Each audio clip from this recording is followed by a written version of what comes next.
We live, yeah. What time is it? Let me see. 9:40. 9:40. All right. Shalom, brothers and sisters. Today, we're gonna go ahead and read Sirach, chapter 14. Then after this, we'll pray and go into the third part of man. All right. The fourth part. It's fourth part? Mm-hmm. All right. Okay. How many verses we at? 27. So I guess we'll read 9 apiece. I'll start off. Blessed is the man that have not slipped with his mouth, and is not pricked with the multitude of sins. Blessed is he whose conscience have not condemned him, and who is not fallen from his hope in the Most High. Riches are not comely for a niggard. And what should an envious man do with money? He that gather by defrauding his own soul gather for others, that shall spread his goods riotously. He that is evil to himself, to whom will he be good? He shall not take pleasure in his goods. There is none worse than he that envieth himself. And this is the recompense of his wickedness. And if he doeth good, he doeth it unwillingly. And at the last he will declare his wickedness. The envious man hath a wicked eye. He turneth away his face and despises men. And a covetous man's eyes is not satisfied with his portion, and the iniquity of the wicked drive up his soul. A wicked eye envieth his bread, and he is a niggard at his table. My son, according to thy ability, do good to thyself, and give the Most High his due offering. Remember that death will not be long in coming, and that the covenant of the grave is not showed unto thee. Do good unto thy friend before thou die, and according to thy ability stretch out thy hand and give to him. Defraud not thyself with a good day, and let not the part of a good desire overpass thee. Shalt thou not leave thy travails unto another, and thy labors to be divided by lot? Give and take, and sanctify thy soul, for there is no seeking of dainties in the grave. All flesh waxeth old as a garment, for the covenant from the beginning is, thou shalt die the death. As of the green leaves of a thick tree, on a thick tree, some fall, and some grow. So is the generation of flesh and blood. One cometh to an end, and another is born. Every work rotteth and consumeth away, and the workers thereof shall go without. Blessed is the man that doeth meditates good things and wisdom, and that reason of holy things by his understanding. He that considereth her ways in his heart shall also have understanding in her secret. Go after her as one that traceth and lie and waits in her ways. He that prideth in at her windows shall also hearken at her doors. He that doeth lodge near her house shall also fasten a pin in her walls.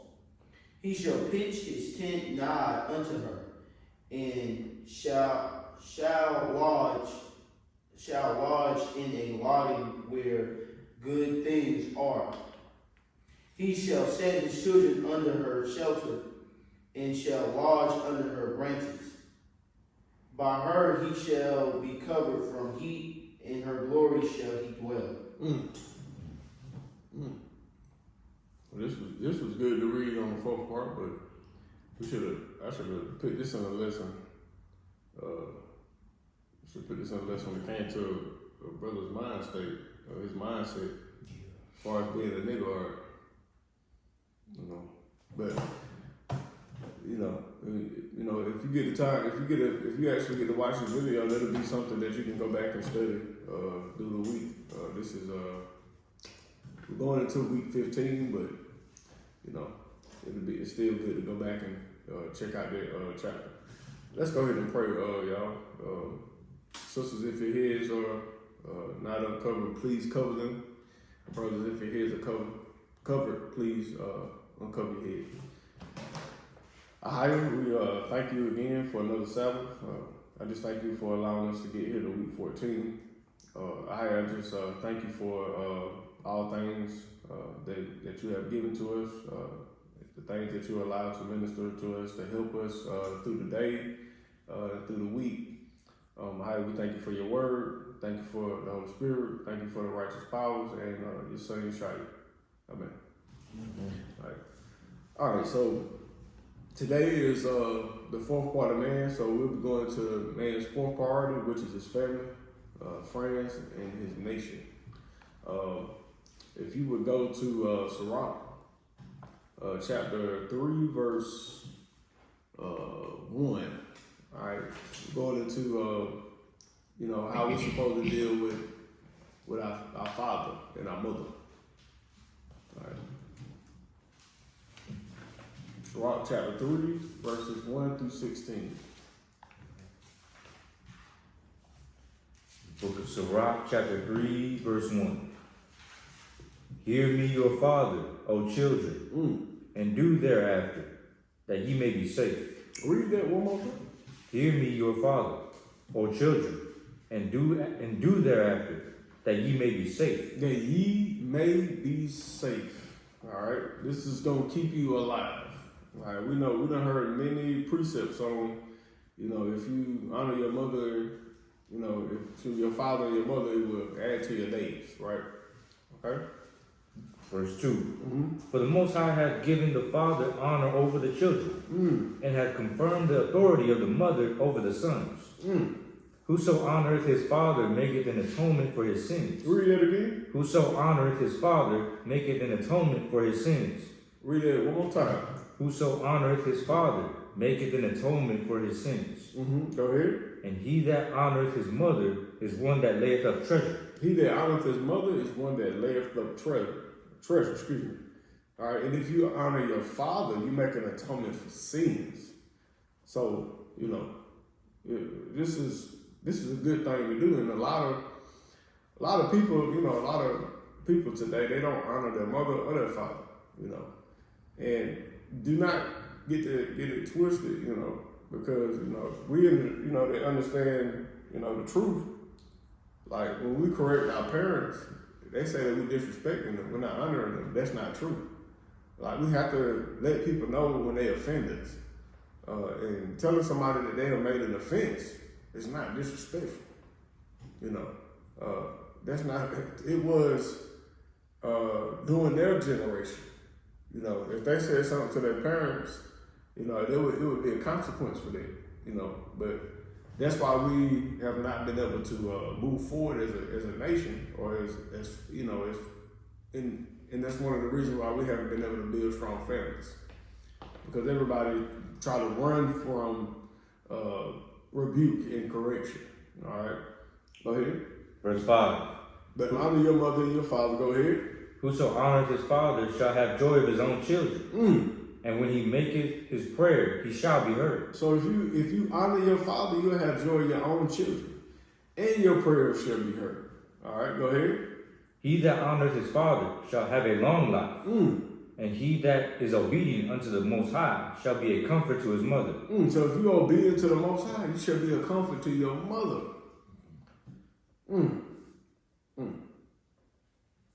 Now that, just depends. I gotta honor. I'm not saying nothing. All right, let's keep going.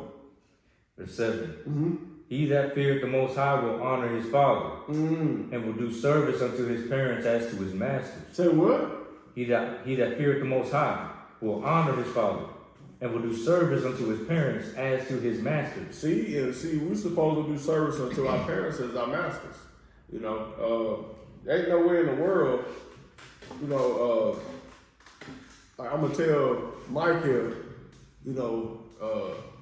like Mike, you had something going on with your family, and they're gonna tell you, hey, you can't go down there because you got an obligation to read or something. You got people out there that do that. These parents do that. Your family don't matter because we your family. Like this man need to go see his it was your father, right? Mm-hmm. His father is his master. Like, you know what I'm saying? That we have to understand that our parents are our masters.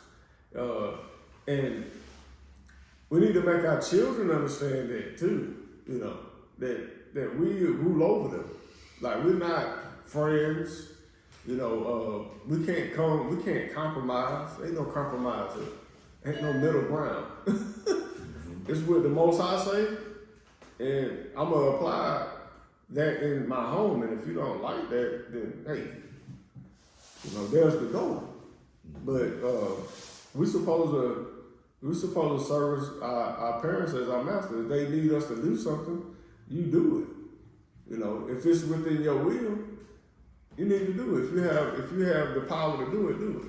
Like, I know my mom, she pulled up on me one day. She pulled up at the house. Hey, I need you to look at my car. Like, Mom, I gotta go to work. Like, right now. Okay. I looked at her car. I listened to it. And I said, Mom, I'll fix it tomorrow. I went and fixed my mom's car as soon as I got off. I did what I said I was gonna do because that's my mom. Anybody else, I'd have been like, oh, bro, you did. Like, I don't know what's wrong with your car.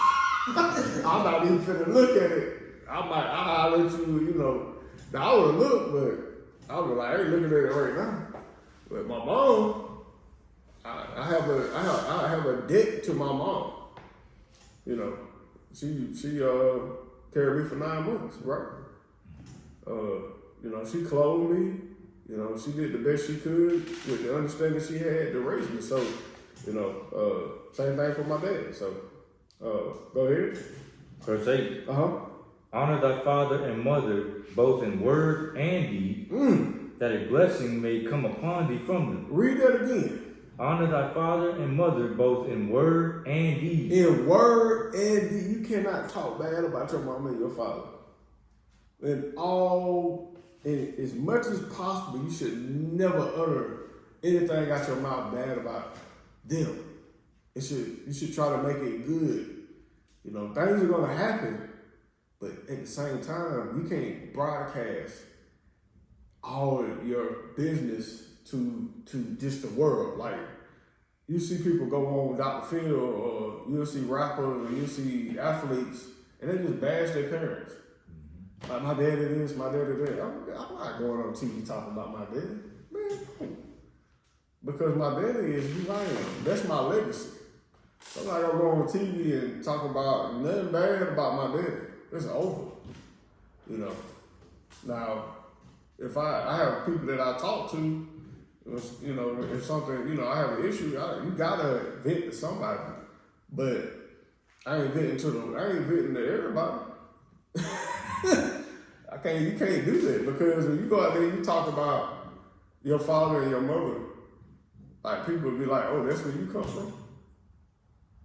So you have to protect that stuff. You have to protect that. You can only tell certain people that that will actually see or think about the situation and deal with wisdom.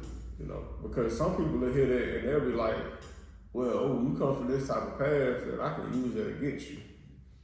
And I was talking to my cousin about that the other night. I said that's how people get over on people. They'll hear their past and they'll see that you lacking something, and people that manipulators will use that against you. They'll be like, oh, well, I can act like this. He didn't have his father, so I can be like a father figure to him, like a mentor, and I can get in and I can use him. Or he didn't have his mother, so a woman will be like, well, I can come in and be that nurturing spirit, that nurturing, person for him, and I can manipulator. People do that, bro. People do that. They really do. So be careful when you say stuff, when you talk, especially about your parents. Go ahead. Honor thy father and mother, both in word and deed, that a blessing may come upon thee from them. For the blessing of the father establisheth the houses of children, but the curse of the mother rooteth out foundations. Glory not in the dishonor of thy father. Say it again. Glory not in the dishonor of thy father. Say it again. We got people that glory in there. My daddy, boy, he used to be out there. You know what I'm saying? Boy, my daddy, he was doing it big. You know, but my granddaddy, boy, he used to be ha. I used to do it. I thought that was cool. Yep. Like growing up, we think that Hallmark is great. Like, but he was out there. Yeah, you might know what I was too. Like, what? Like, that's terrible. But go ahead, we ain't gonna spend too much time. But y'all know what I'm talking about. Glory not in the dishonor of thy father. For thy father's dishonor is no glory unto thee. It is no glory at all. You look crazy. All right, you dishonor you actually put your business out there. You put your family history out there, all your family dirt out there, so people know they looking at that. Especially somebody that has understanding. They like, well, wow. If they understand that it's not positive, if it's a negative, if they want to be negative, like we talked about earlier, they'll manipulate that stuff. Go ahead. For the glory of a man is from the honor of his father, and a mother in dishonor is a reproach to the children. And the who? And a mother in dishonor is a reproach to the children. And the mother in dishonor is a reproach to the children. So if we're going to read, it's a lot of that going on too. Like where the mother or the grandmother, it's a lot going on with them. And, over time, you'll see that a lot of that stuff affects the family, So that is true. That's a true statement. Go ahead. Verse 12. My son, help thy father in his age. Say what? Help thy father in his age. And grieve him not as long as he liveth. Go ahead. And if his understanding fail, have patience with him. And despise him not when thou art in thy full strength. See, and that's something we also have to work with. Even myself, as my father ages, because my father was a mighty man. He was a strong guy. Cut up, all that. And as he's getting older, he's starting to decline a little bit. So I try my best to be patient and try to be understanding with and come to him. But go ahead. For the relieving of thy father shall not be forgotten. And instead of sins, it shall be added to build thee up. Yeah, because we shouldn't be trying to go in and take advantage of that situation now. Like, well, I remember when you used to beat me. I remember when you used to say this. I remember you used to say that. Now, I got the upper hand now. I'm finna just rule over you with, as a title. But again, not title, but what you call them people? Tyrant. Yeah, excuse me. Yes, tyrant. Thank you. And but again, your father he's your master. You're supposed to do him service. He's not supposed to do you service. Go ahead. In the day of thine affliction, it shall be remembered. So the Most High will remember all this when your affliction comes. All right, that judgment time. Go ahead. Thy sins also shall melt away as the ice in the fair warm weather.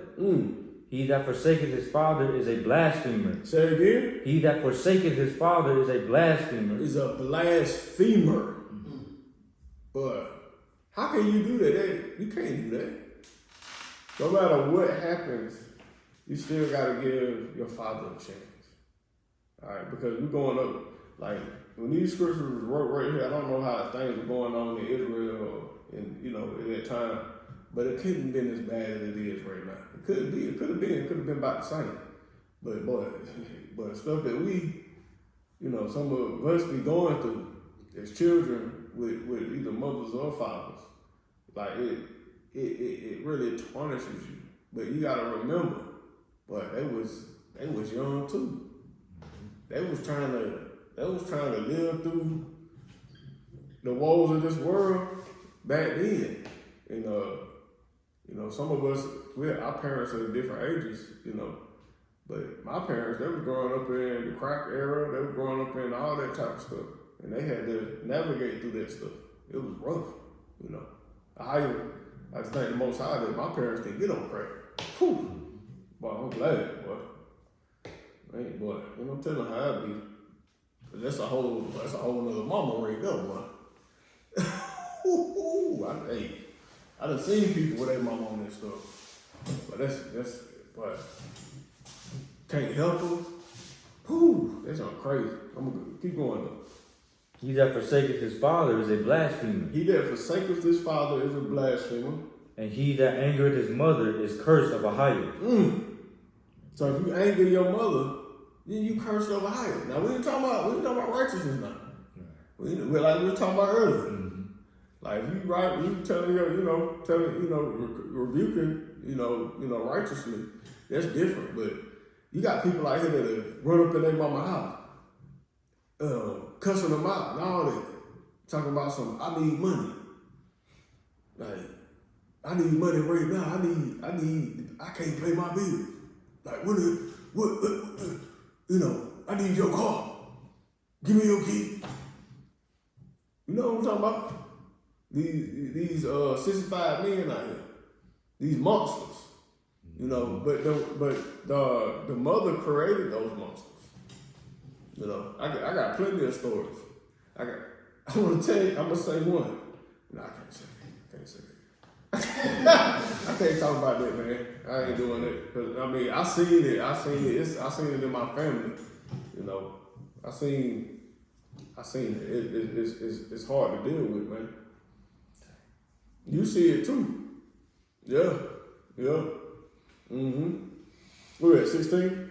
We finished 16. All right. Let's keep going up. My son, go what? My son, go on with thy business in meekness. So shalt thou be beloved of him that is approved. See, and if we go about our business with meekness, which means being humble, and respectful, then it says what? That so shalt thou be beloved of him that is approved. And who is approved? The high. He's approved all the time. As long as we're doing that, we know we the Most High, he's loving us, and then turning the other cheek, like we talked about it we talked about this a couple times. You only got two cheeks, they hit you there, and they hit you there. Like next time, it's gonna be a problem, we gotta fix this. I gotta rebuke you, There's only so far you can go as far as being respectful and being meek. When I say being respectful, like trying your best to stay calm. Like something you're gonna get mad, and that's one thing about the scriptures, or about if you in the scriptures, people think that you can't get upset. It's a difference between getting upset and wrath. Wrath and getting upset is two different things. Like when you go into wrath, that means you just don't care. Like you about to kill somebody. But when you get mad and you say something, and if you say it and it's righteous, then it's different than saying something that you trying to like your mouth is like a sword and it's cutting. Like you saying stuff and you trying to hurt that person, But if you trying to keep that thing righteous and stay with that rebuke, then that's a good thing as far as when you get upset. You just gotta control yourself, and think about what you say. Sorry, y'all. True.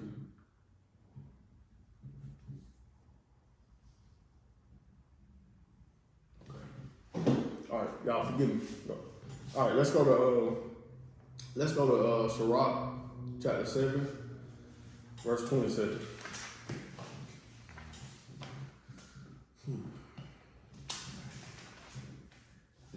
Sirach, chapter 7, verse 27. Mm-hmm. Honor thy father with thy whole heart, and forget not the sorrows of thy mother. See, it says honor who? Honor thy father with thy whole heart. But honor thy father with thy whole heart. Aren't we supposed to honor the Most High that way? You know, it's not our father that gave birth to us. He's our earthly father, and then higher is our heavenly father. So the way that we treat our parents is how we would treat a higher. You know, so we got to keep that in mind too. You know, read it one more time. Honor thy father with thy whole heart, and forget not the sorrows of thy mother. All right, see, that's the way we're supposed to deal with our mother, with our father and our mother. I mean, it's that simple. We just need to make sure we honor them and we do service to them. And in their old age, that we continue to be respectful, patient, and things of that nature, like what the scriptures told us. Now we're going to go into our children. How do we deal with our children? How does a man deal with his children?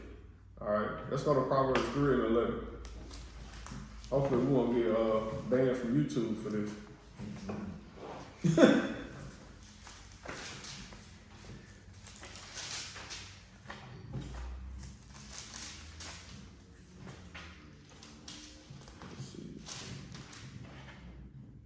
All right, go ahead, my brother.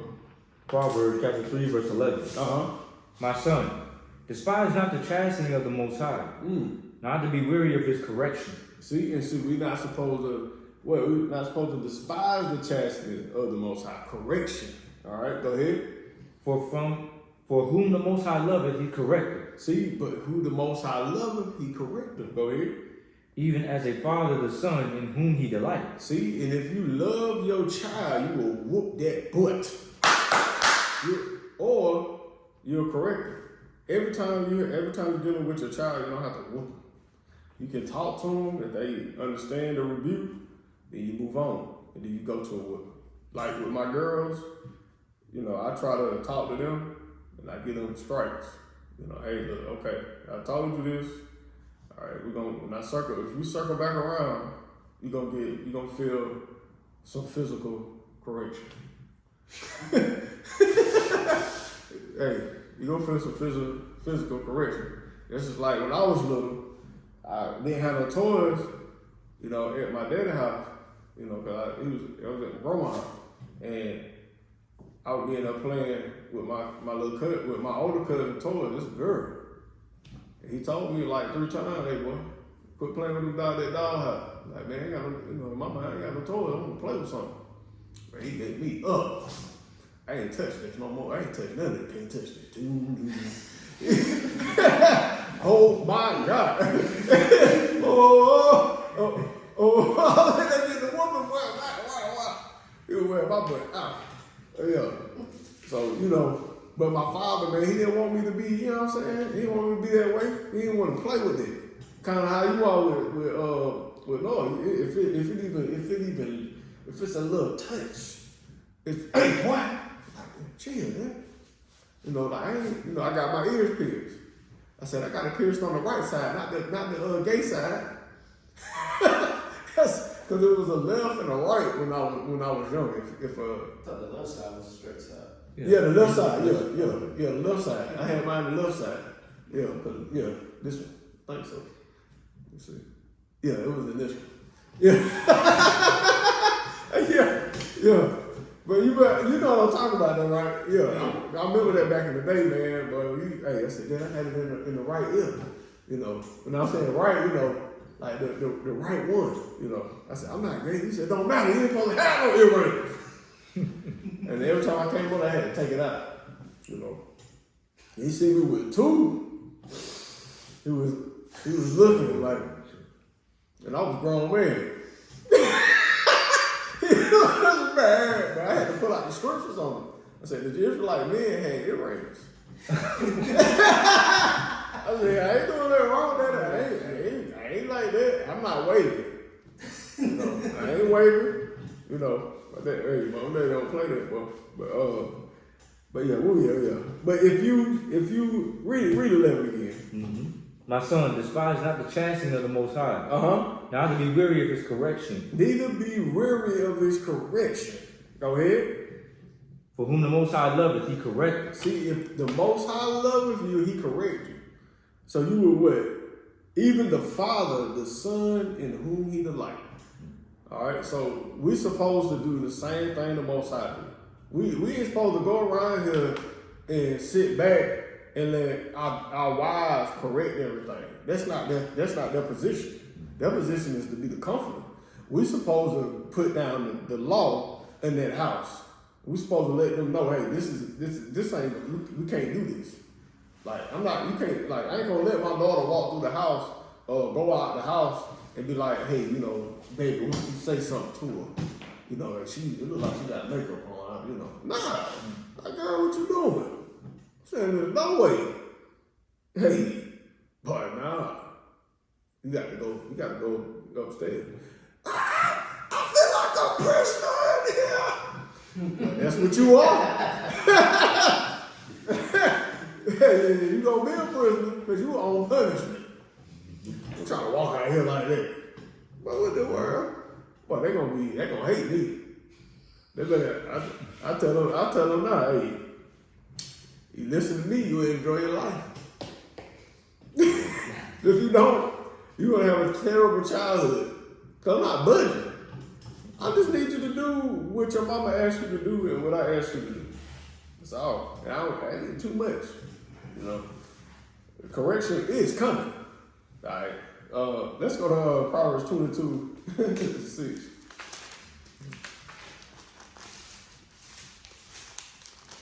You know, because in the household, we're supposed to be like the Most High. We're supposed to deal with mercy too. So we got to understand, like, when our children are foolish, they are foolish. And the scripture's going to say that as we continue. All right, 22:6.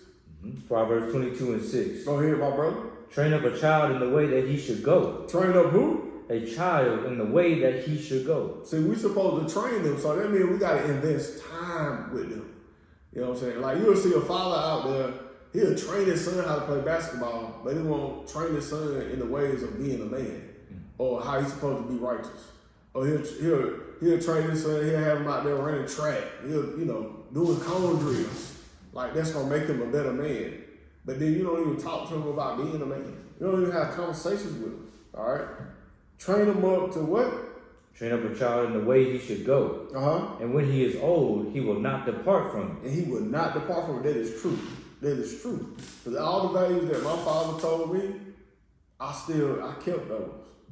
You know, I still hang on to them, all right? And if your father wasn't around, it's somebody that the Most High put in your life, some male. Maybe it was an older brother. Maybe it was a man down the street. Maybe it was a man in some program. Maybe it was a man at your school. But it was somebody that you gravitated to for, like, I want to be like that guy, all right? And some of us, we pick the wrong people. We pick people that's on TV. And that guy's an actor. So you trying to fulfill what you, but that's why a lot of us are messed up, And then now, I was listening to somebody was talking to somebody, I can't remember who I was talking to, but it was so right.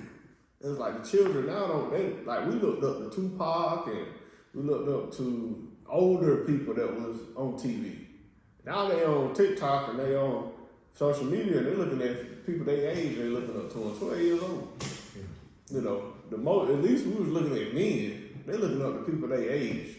Like TK, you know what I'm saying? I ran off on them. They trying to do that now.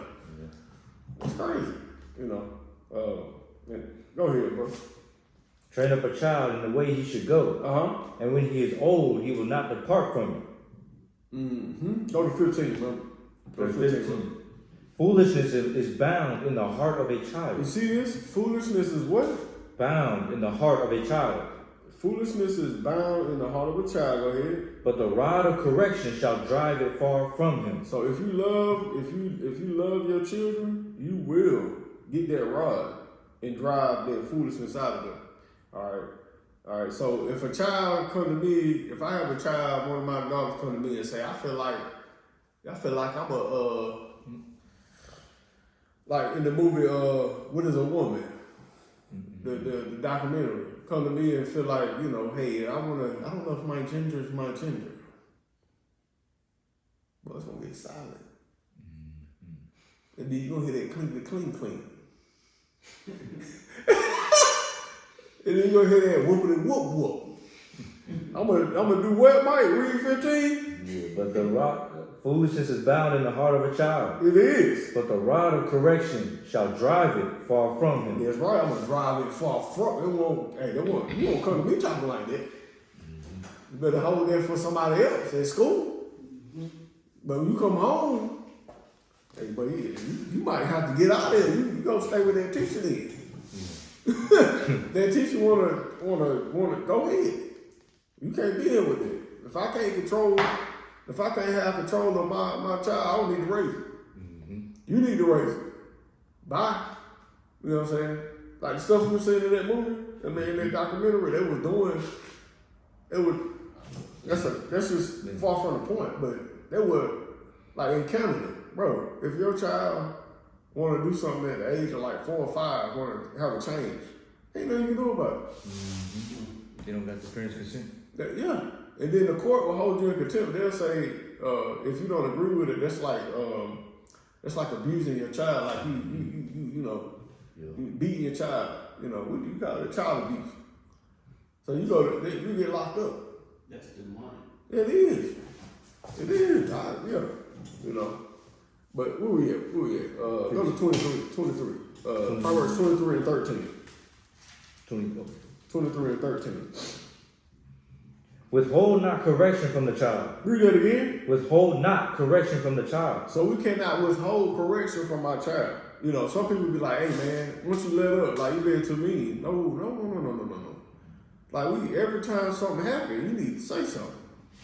If you don't, that child, like we read earlier, is foolishness is bound in the heart of a child. The heart is the mind. Children are foolish. All right, go ahead. For if thou beatest him with the rod. So what? If thou beatest him with the rod. This is physical. You can't, not talking to Johnny. Not time out. If thou what? If thou beatest him with the rod. And this was Solomon. Solomon was the wisest man that was on the earth. Solomon said, if you do what now? For if thou beatest him with the rod. Go ahead. He shall not die. He shall not die. And that delivered a lot of me. You know, the Most High made sure that I got them whoopings, boy, because he had a mission for me. Because if I would have got whoopings, man, it would have been over, man. I know, like, as a child, I was terrible. I was real foolish. You know, we done, you know, talked about different stories. You know, like I'm walking in the hallway, I look at the boy walking down the hallway, and I hit him with a Ray Lewis. Boom! And then they understand. I'm like, I'm sorry, man. I don't know why I did it. Just foolish. They sent me home. I got a whooping. But what was you thinking? I gotta come up here. My mama whooped me, and my daddy whooped me too. You know, I ain't do that no more. You know, whatever spirit that was, it didn't bother me because if it came to the mind, I was like, nah, I don't think I want to go there again. You gonna have to go to somebody else. You know. You have to talk. Yeah, you go there and deal with Brandon. Brandon will probably do it, but I ain't doing that no more. Hey, that's foolish. All right, you ain't finna jump at me. All right, 29 to 15. Proverbs 29 to 15.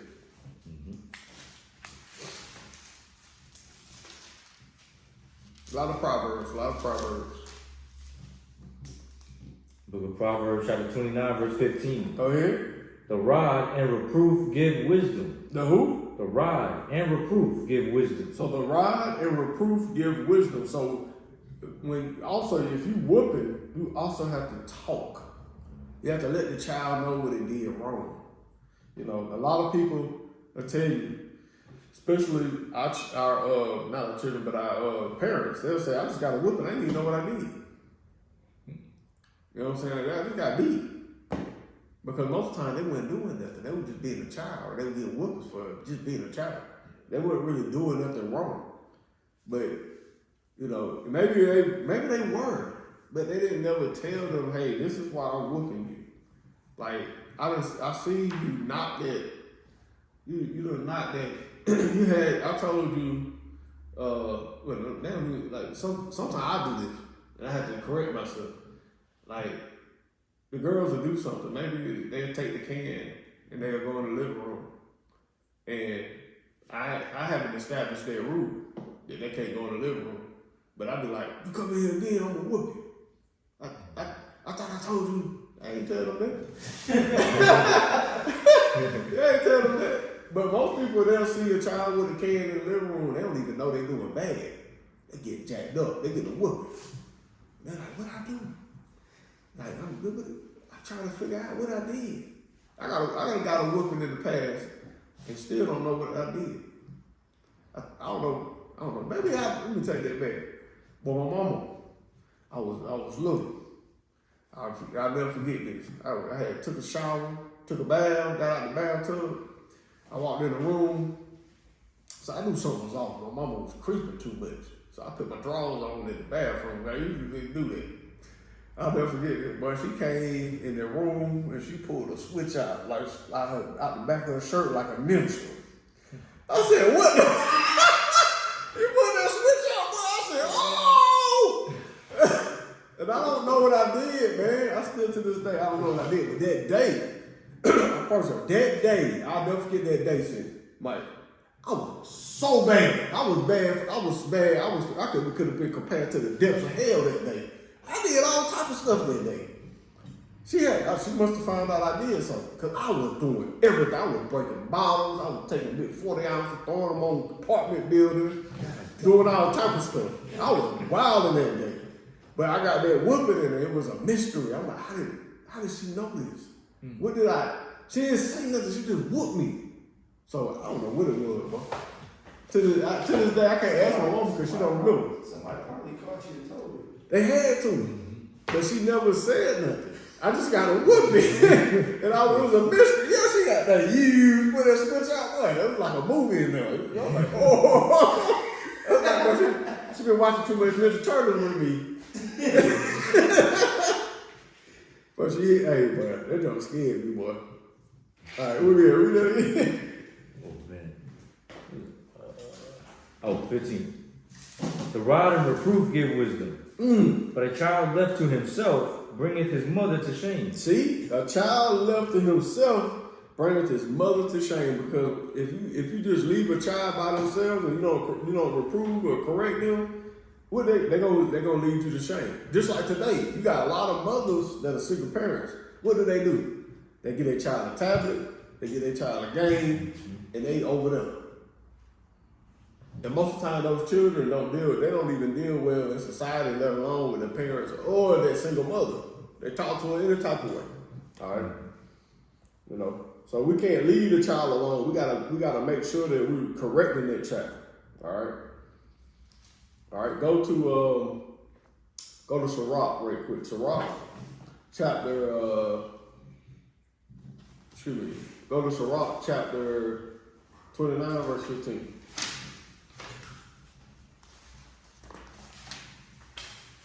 It's important that we understand these things when they come to our children, because they continue the legacy.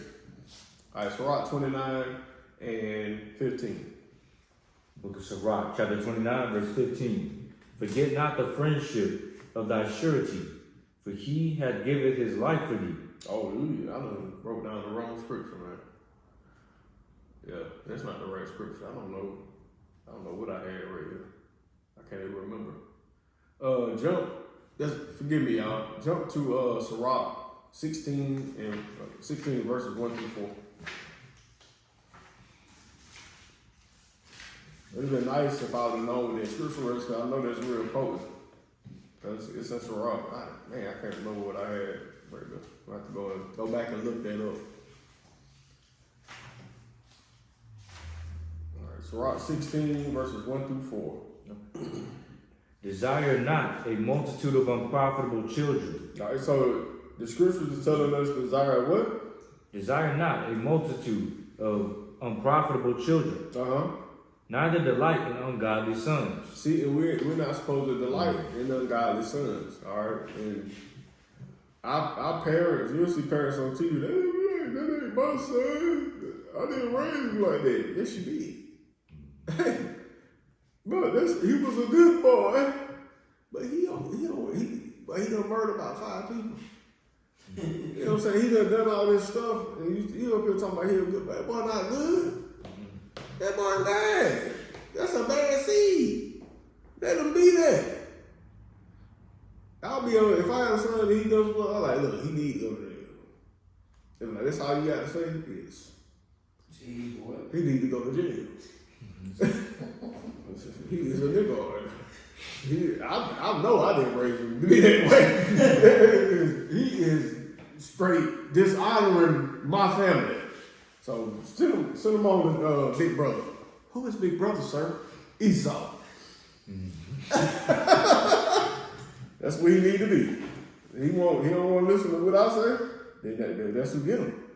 All right, go ahead. Though they multiply, rejoice not in them. Except the fear of the Most High be with them. Trust not thou in their life, neither respect their multitude. For one that is just is better than 1,000, and better it is to die without children than to have them that are ungodly. So it says, don't even, if they are ungodly, do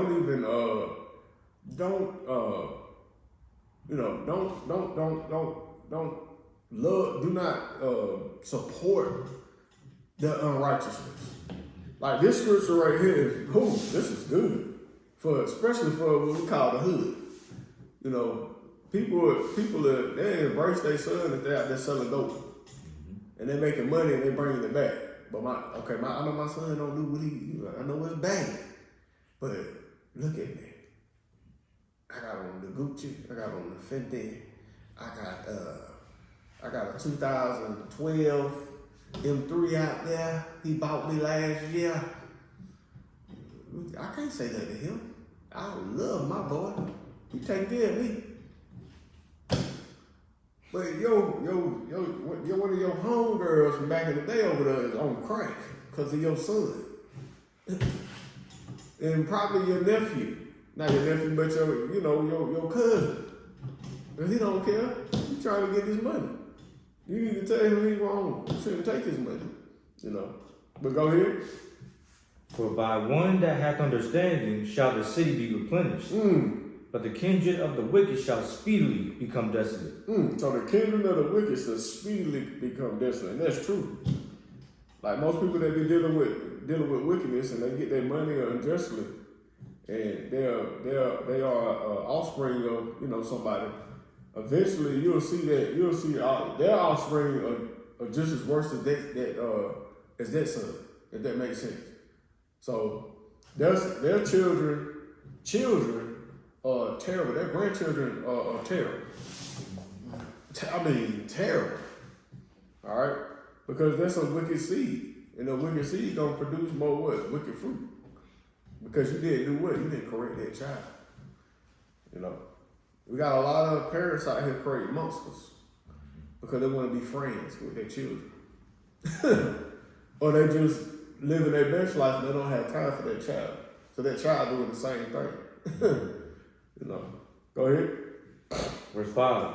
Many such things have I seen with mine eyes, and mine ear hath heard greater things than these. All right, hold right there. That's good right there. Let's go to Sirach 7:23. So how do you deal with your daughter? We're gonna go to into some specifics concerning male and female children. All right, how do you deal with your daughter? All right, so let's go to 7:23. Sirach chapter 7 verse 23. Hast thou children? Instruct them, and bow down their neck from their youth. Hast thou daughters? Hast thou daughters? Have a care of their body. Have who? Have a care of their body. Have a who? Have a care of their body. Have a care of what? Their body. Of their body. Have a care of their body. So we're supposed to care about our what? daughter's body. What does that mean? They're supposed to be modest. Scriptures tell you, I don't even know if I got this down. I don't. But, you know, he didn't make a prostitute out of a daughter of Zion. That's sin. That's against the law. You cannot prostitute your daughter. Because if you prostitute your daughter, it's going to cause the whole nation to go down. You're gonna mess up everything. My daughter, 13, 14 years old, she done developed, she in puberty. Not, I say puberty. She in puberty. And she walking in here with tight jeans on. What's gonna happen? Somebody gonna look. And I'm gonna be in here like, what you looking at, Mike? She looking at Sydney? Like, bro, you got her walking there like that? Like, I know I ain't supposed to be looking. But bro, I'm a man. I don't want your daughter. But I'm gonna be like, oh, And that's, you see something, me, I'll be like, whoa, okay. Like, why she dressed like that?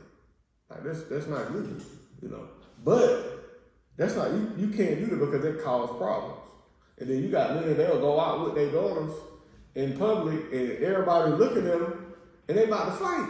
Mm-hmm. Like, come on, you should have had her, and then you got little girls out there 14, 15 years old and grown women too. They'll wear them shorts and they be, I don't know what you call them shorts. Younger than that. Huh? Younger than that. They be younger than that? Younger than that. Wow, you know what shorts I'm talking about?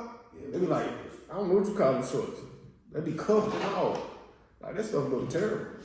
They look like a yeast infection right there. You're supposed to care about your daughter's body, and it comes with health too. All right, dang. When all that tight stuff, it's unhealthy. All right, read it again, my brother. Hast thou children? Has thy children? Yes, I do. Go ahead. Instruct them. Instruct them. Give them instruction. And bow down their neck from their youth. And bow down their neck from their youth. That means you supposed to make them respect you in their youth. If you don't make them respect you in their youth, they're not going to respect you when they get older. Mm-hmm. All right, that's anything. If you don't train a puppy or you don't train whatever, they're not going to respect you. You gotta get that established initially. All right. And that's why people wife on the spot. Hey, you better start telling. You better get these girls in line now. Don't think you're gonna do it later, because it's gonna be over. The only person they gonna respect is me, because I'm in their butt now. I'm not playing with them. As they get older, this is what I do. I'm gonna do this. I'm gonna back off. They turn when they get 12. I'm really backing off, like 8. If they do something extreme, I'm gonna have to. They will hit it clean. Now you need to take counsel with your mother. You're a woman now. Go ahead. Hast thou daughters? Has thy daughters? Have a care of their body. Have a care of their body. And show not thyself cheerful toward them. Show thyself not cheerful toward them. Wow, ain't that something? So we're supposed to be serious with our daughters. All right. And you got a lot of men out there, they're not serious with their daughters. They play with them. Mm-hmm. They treat them like they are not dogs or something. I don't know what they had. Like I have to pamper her. And I can't touch her. I can't whoop her. She's my daughter. Like, you gotta whoop, man, you crazy. No. The scriptures are saying something totally different. All right, go ahead. Verse 25. It said what now? Marry thy daughter. Marry thy daughter. And so shalt thou have performed a weighty matter. See, it says so what? So you have performed a weighty matter. Go ahead. But give her to a man of understanding. Give her to a man of understanding. All right. This is why we're not supposed to play with our daughters like that. We need our daughters to understand what a real man is. Not no pansy-mansy, a man, what they say, with affection. It was a song in the 90s. This song was, I used to like that song, but as I got older, I'm like, that's a terrible song. It's like, you need sensitivity. They say, you need a man, it was like, you need a man with sensitivity. Yeah, y'all ain't never heard that. Oh man, like me. That's why it be hard. But that's how they talk about it in the 90s is having a sensitive man. A sensitive man is a woman. It's a woman. All right, I'm supposed to be able to, deal with my wife and with understanding, but I ain't supposed to be sensitive. Two different things. All right, and then with my daughters, I ain't supposed to be sensitive with them. I'm supposed to have understanding and mercy and deal with, long suffering, fruits of the spirit. But I need to be serious with them, Go to Sirach 26 and 10, my brother. Sirach 26 and 10. The book of Sirach, chapter 26, verse 10. Uh-huh. If thy daughter be shameless. If what? If thy daughter be shameless. If thy daughter be shameless. Keep her in straightly. Keep her in what? Straightly. And keep her in the house.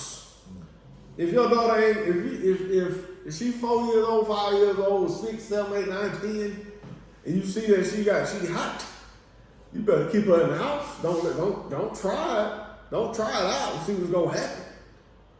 She is gonna make a laughing stock out of you. All right. She gonna make a laughing stock out of you. Go ahead. Lest she abuse herself through overmuch liberty. See, unless she abuse herself in overmuch liberty, excuse me. So if you done gave her too much freedom, she gonna abuse her what? Her body. She gonna be out there like in verse 9. Read verse 9. The whoredom of a woman may be known in her haughty looks and eyelids. See, she gonna be a what? She gonna be a whoresome woman. And then you gonna be like, oh man, you're gonna try to put it all on her, but you knew in your mind that something went right with your daughter. You knew that she was hot. All right. And if she ain't hot, she don't need a lot of freedom until she can what? Until she prove herself. Thus saith the scriptures, not Chris.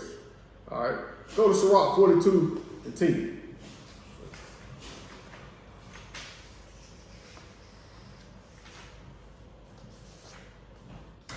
It was Sirach chapter 42, verse 10. In her virginity, lest she should be defiled and gotten with child in her father's house, and having an husband, lest she should misbehave herself, and when she is married, lest she be barren. Hey, shit, dude, can you cut that fan off, bro? Okay. You good? Read that one more time. In her virginity, lest she should be defiled and gotten with child in her father's house, and having go up to go to 9 years. Okay. Verse 9. The father waketh for the daughter. The father what? Waketh for the daughter. When no man knoweth. Okay, so he up watching. All right, making sure she ain't jumped out the window, something like that. Go ahead. Or somebody ain't there crept in the window. Go ahead. And the care for her taketh away sleep. And the care for her take away sleep. You gotta, I'm telling you, you gotta be careful now. Go ahead.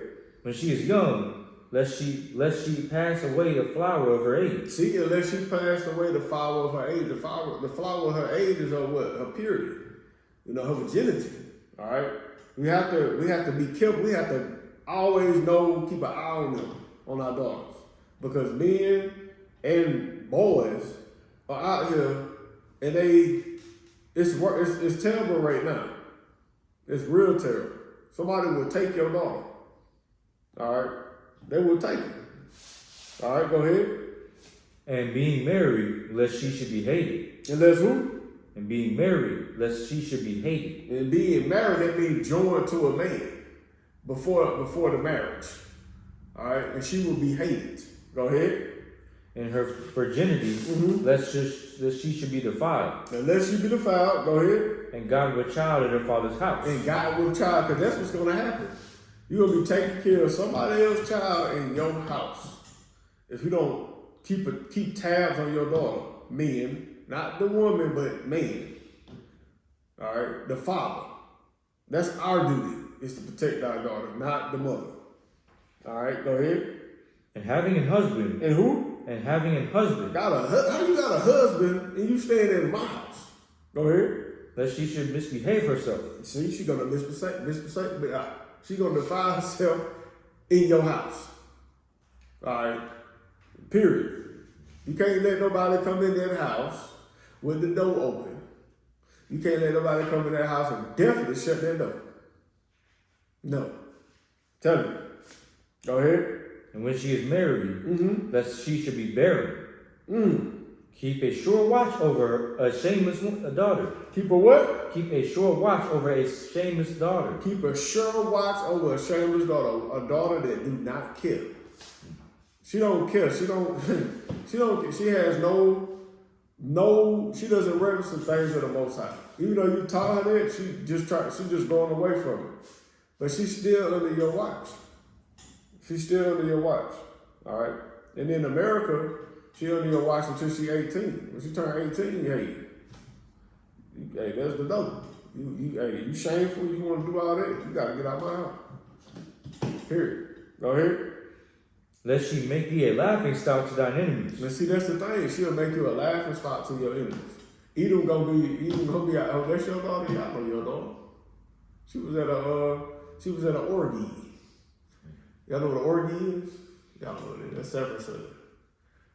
He told it was a man on that named Grady.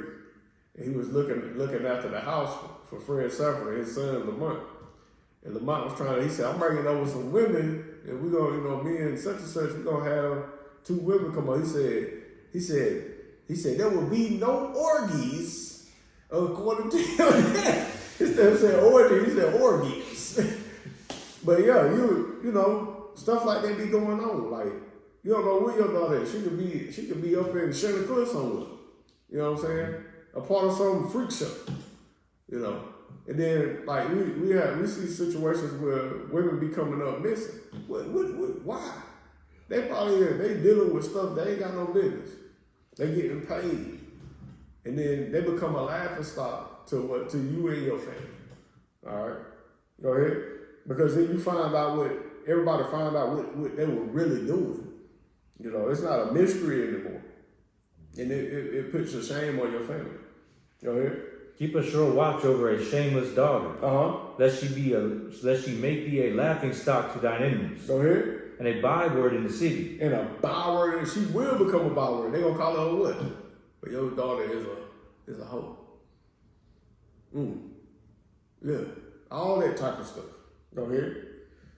And a reproach among the people. And make thee ashamed before the multitude.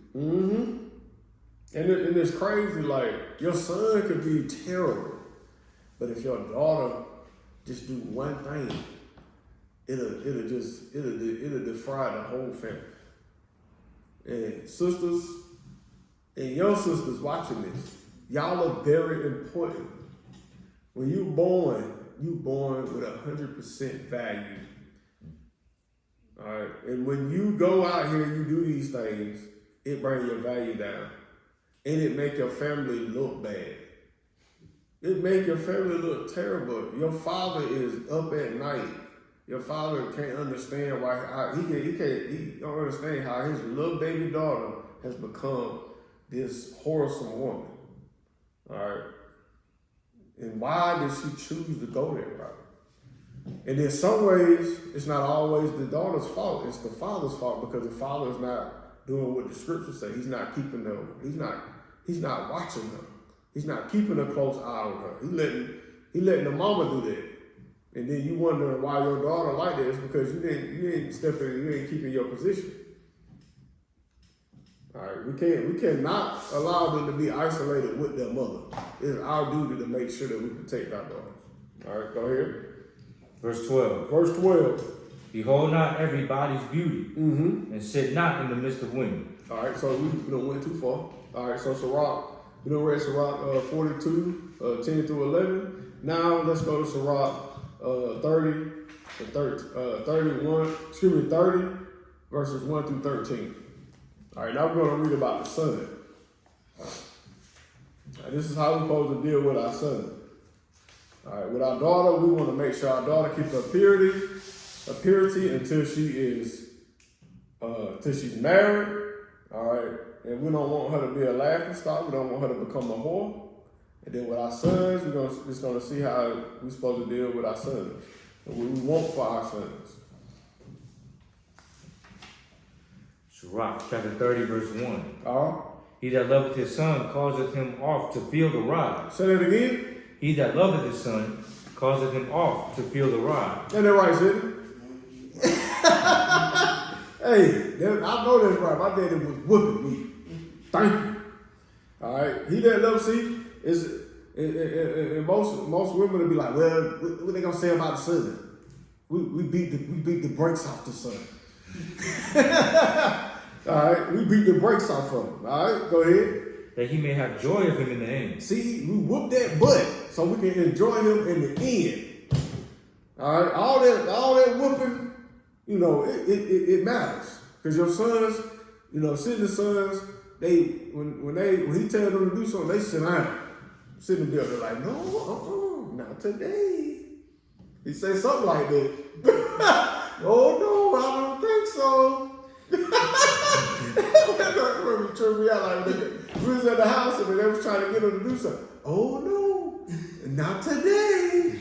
That's what he said, something like that. Bro, I was like, but this boy funny, boy. He is not crossing his daddy, and that's how we be. Because if your daddy love you, he be up in you, boy. He be wearing you out. All right. Somebody say, I'm gonna call your daddy. You like, no, man, call my mama, please. Yeah, go ahead. Verse 2. Verse 2. He that chastiseth his son shall have joy in him, and shall rejoice with him among his acquaintance. Among his friends. My son does this. My son does that. Yes. All right, go ahead. He that teacheth his son grieveth the enemy, and before his friends he shall rejoice of him. So it says, he that teaches what? His son grieveth the enemy. It grieved the enemy. The enemies are who? The nations. This is why we must make our sons, you know, correct our sons and make sure we stay on top of them. Because we wanna build up our nation, right? We're about nation building. So we have to make sure our sons are strong. They know right from wrong. That's what we teach our sons, the law. Go ahead. Though his father died, yet he is as though he were not dead. For he hath left one behind him that is like himself. See, he have left one behind him that is like himself, or better. All right? Go ahead. While he lived, he saw and rejoiced in him. And when he died, he was not sorrowful. You see, that is a beautiful thing if you could get your sons to love the things of the Most High. And when you die, you ain't got to worry about nothing. You ain't worried about nothing. You worry about your wife or anything or the inheritance that you left behind, because your son is going to take on what you did, and he's going to probably even do better. Go ahead. He left behind him an avenger against his enemies. Oh, who? An avenger against his enemies. We ain't talking about Marvel. We're talking about a real avenger. All right, you teach your son the right way, he's going to avenge you of your enemies. But he's going to keep making offspring. He's going to keep producing. He's going to reproduce children that are going to be just like his father. All right, be just like him. All right, that's the goal. Right? Go ahead. He left behind him an avenger against his enemies, and one that shall requite kindness to his friends. Requite kindness to his friends. So he's going to be good to his friends. Right? Go ahead.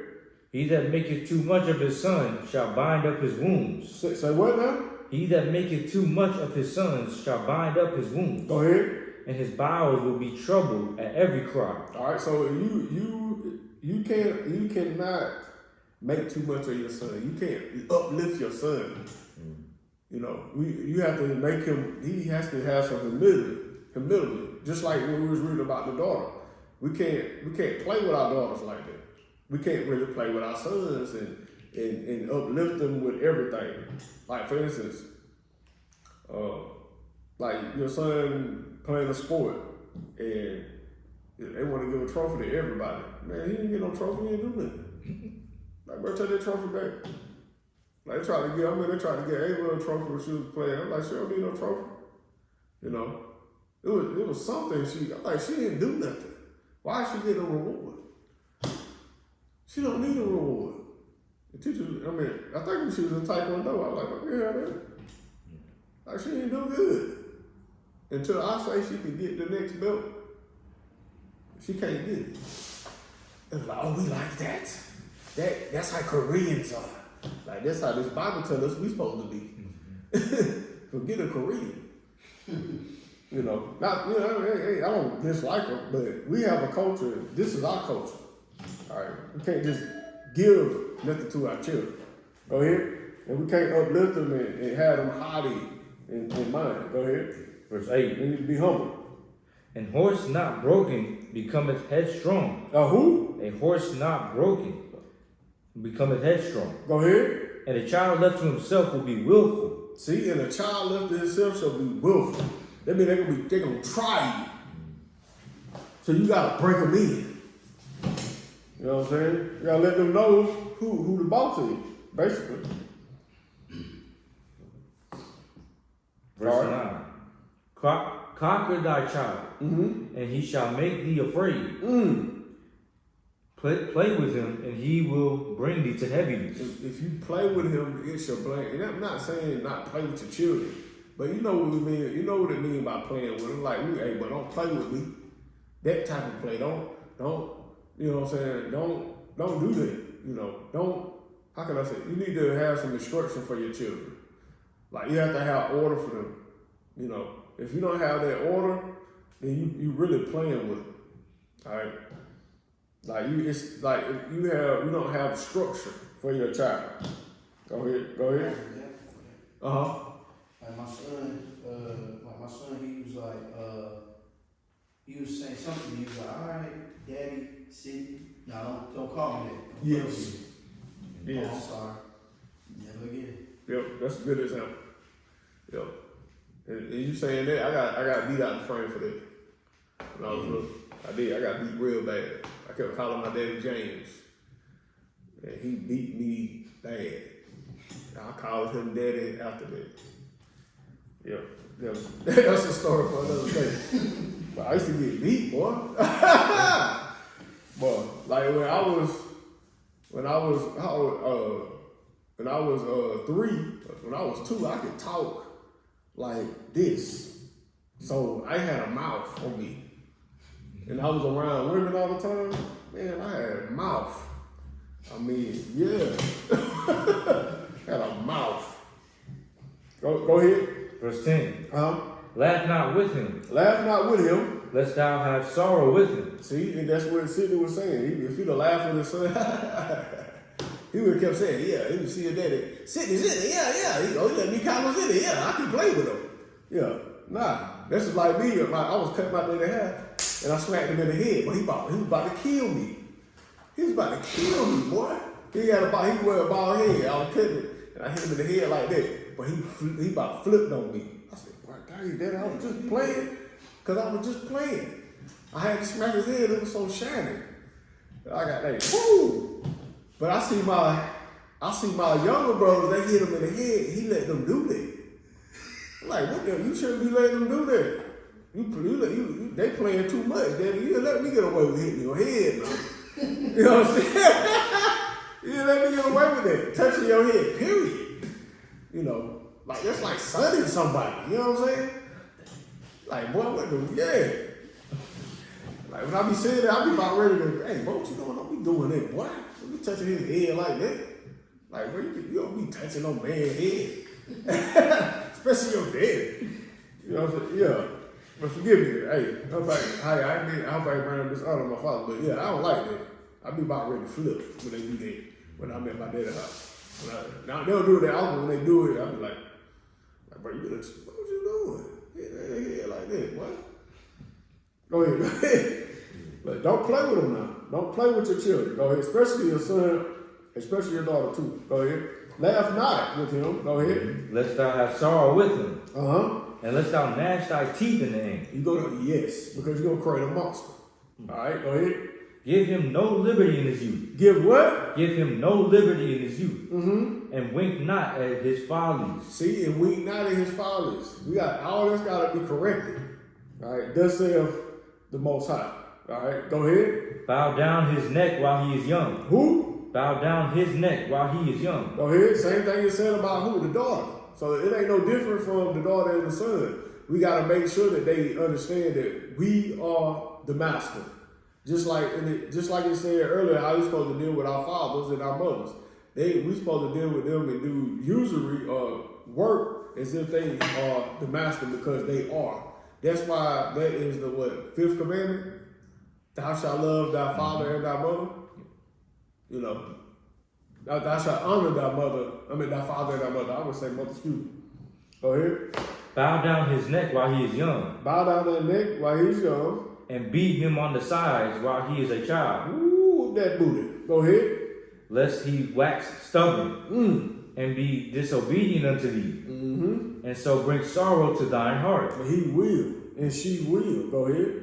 Chastise thy son. Chastise thy son. And hold him to labor. And hope he need to do work. He need to understand what work is. Cut that grass. Take that trash out. All right? I'm working on this. I'm building this. Hold that nail. Please don't hit my hand, please. Hold that nail still. Yeah, I used to be doing it with my granddaddy. I used to be, oh my gosh, you're going to take my hand off. Now he'll hit it, he's like, move your hand, boy. That's all I wanted. I did not want to be out there. I had to cut wood. I had to bust wood. What? I was like, man, why I gotta do this, man? You know, and then I started taking, you know, okay, I'm helping out, you know, helping them out, helping out my grandparents. You know, and I had to carry wood in the house at 3 o'clock in the morning. I just had to get up and put wood in the stove. Yes, I have to walk outside and bring it in the house, stack it up by the fireplace, and then put the wood in there. And then if I can forget, my grandma she can tell this got cool in the house. She'll wake me up, Chris, Dad, go get some more wood. You know you, yeah. My grandma used to be out of train. I'll never forget, but I'm telling stories, y'all forgive me. I remember I was staying over at my grandparents' house, and my grandma said I was hitting the side of the bowl when I was peeing, and she didn't like that. She couldn't say, hey, but she said if you do it one more time, you're gonna be pissing in the bucket outside. And she wasn't playing, and I did it. I had to go outside and pee in the bucket. Yes, I had to pee in the bucket, bro. Well, grandma wasn't playing. I wasn't playing with her. You know, I did not go in the bathroom to pee. I had to go outside. It bailed me. Well, I stand right now. I know. Dang, I'm gonna have to take that out. Yeah, I'm gonna have to take that bail me out. I don't need people knowing that. Go ahead, now. Verse 13. Chastise thy son. Chastise thy son. And hold him to labor. Yes. Lest his lewd behavior be an offense unto thee. Yep. Go ahead. That's 13. Okay. All right. So let's go to Sirach. Oh, we're staying in Sirach. Let's go to Sirach 6 and 7. All right. So now we're dealing with friends. All right. How does a man deal with his friends? All right.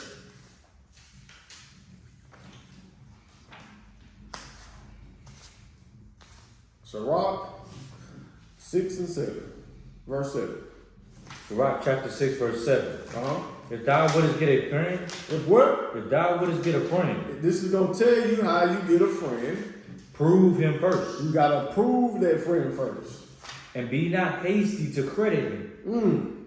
For some man is a friend for his own occasion. See, some men are a friend for their own occasion. Go ahead. And will not abide in the day of thy trouble. And will not abide in the day of thy trouble. So even now, all right, when we were younger, we had friends. We didn't do this. Right. And a lot of us, as we get older, a lot of our friends start what? They start going to the wayside because we start seeing that in times of trouble or when something happened or some controversy happened or whatever, that friend can't deal with it. You know what I'm saying? So you have to, you know, this applies then and it applies now. It don't never stop applying. But read the room time. If thou wouldest get a friend, If thou wouldn't get a friend, prove him first, you have to prove that friend.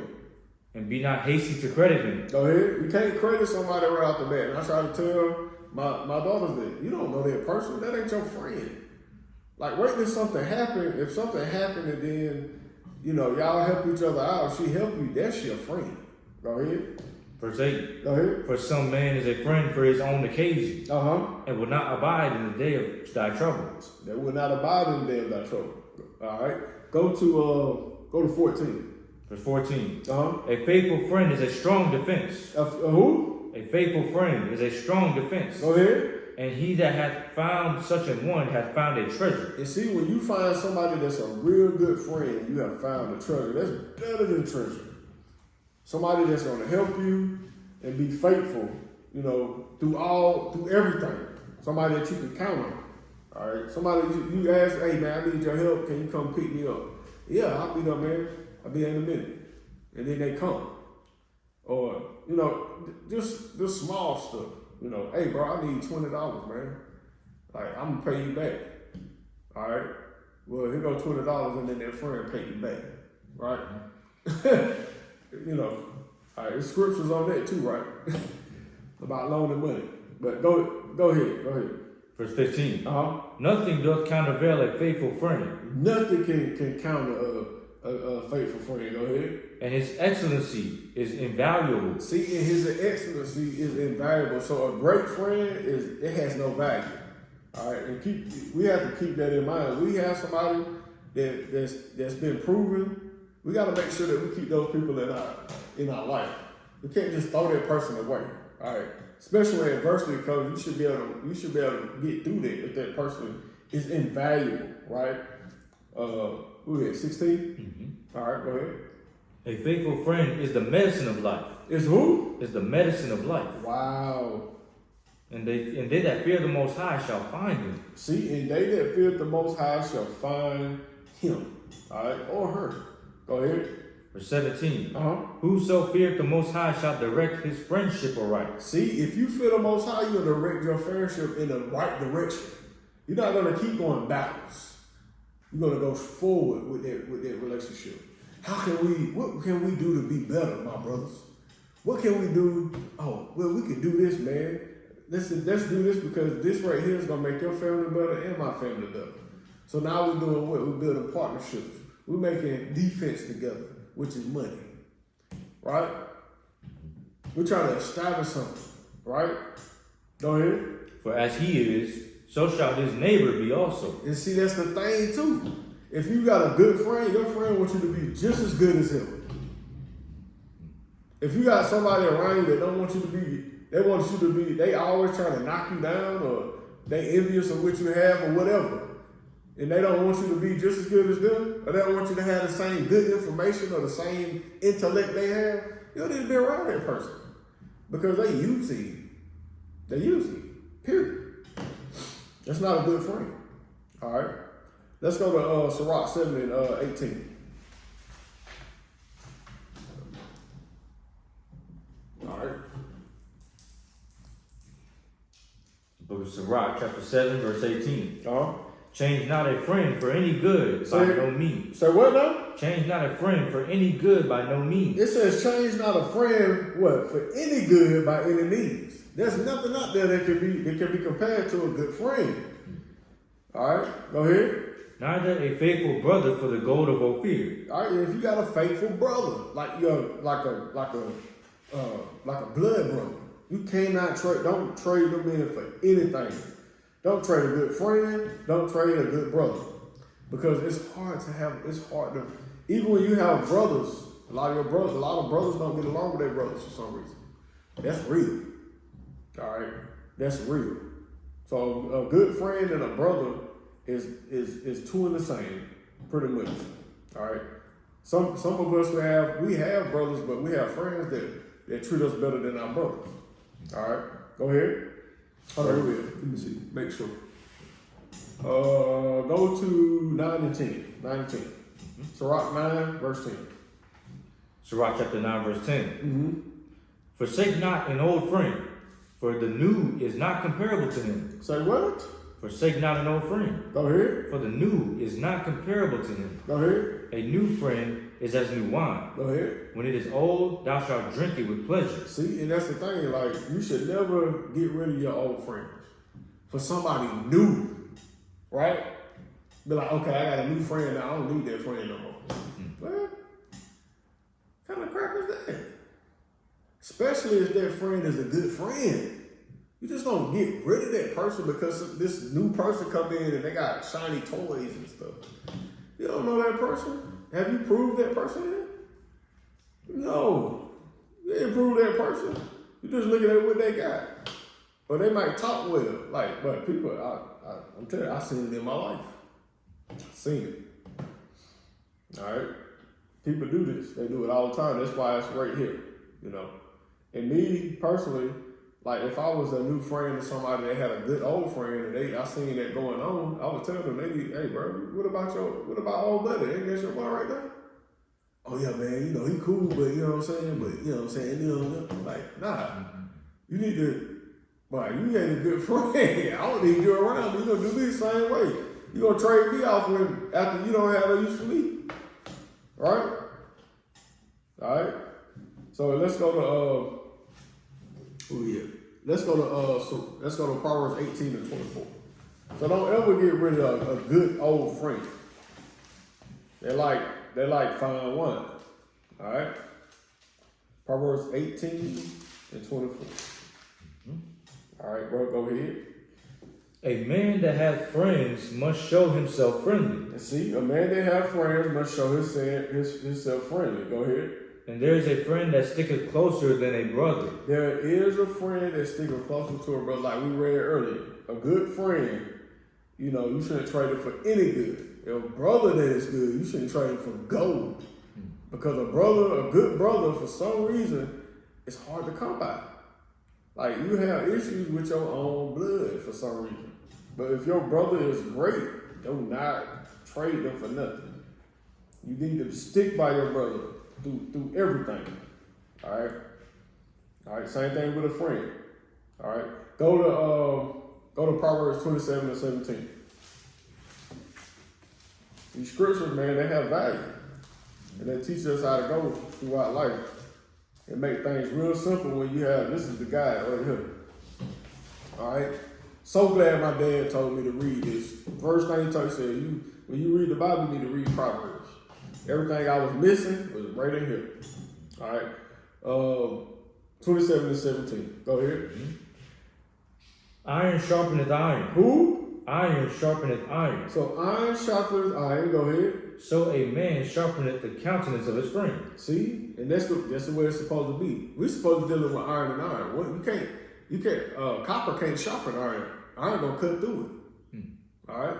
You see what I'm saying? So we're supposed to be sharpening each other. We're supposed to be making each other better.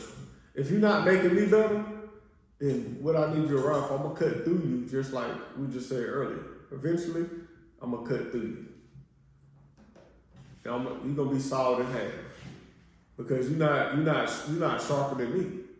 You're not strong enough to sharpen me. But we say all of us should be working to make each other better. That's what they're saying. Iron sharpens iron. All right. So let's go to Isaiah 49. So how are we supposed to deal with our nation? All right. That's a big thing that a man must understand. How do you deal with your nation? All right. As Israel, this is how we're supposed to deal with Israel, or how we're supposed to deal with Jacob. All right. I don't like to say Israel because a lot of people ain't Israel. A lot of us are just Jacob. So when the nations tell us sometimes you ain't an Israelite, most times you're not. You just Jacob. You know what I'm saying? You ain't Prince of the Power. You ain't acting like it. You know. They right. But just tell her, hey, I'm a son of Jacob. Now who is that? Who is Jacob? You talking about that's your daddy name? I'll be like, yeah, his name James. It's the same name. It's the same. Jacob and James, the same word. You know, I'm tripping, y'all. All right, come on. All right, Isaiah 49, verses 1 through 6.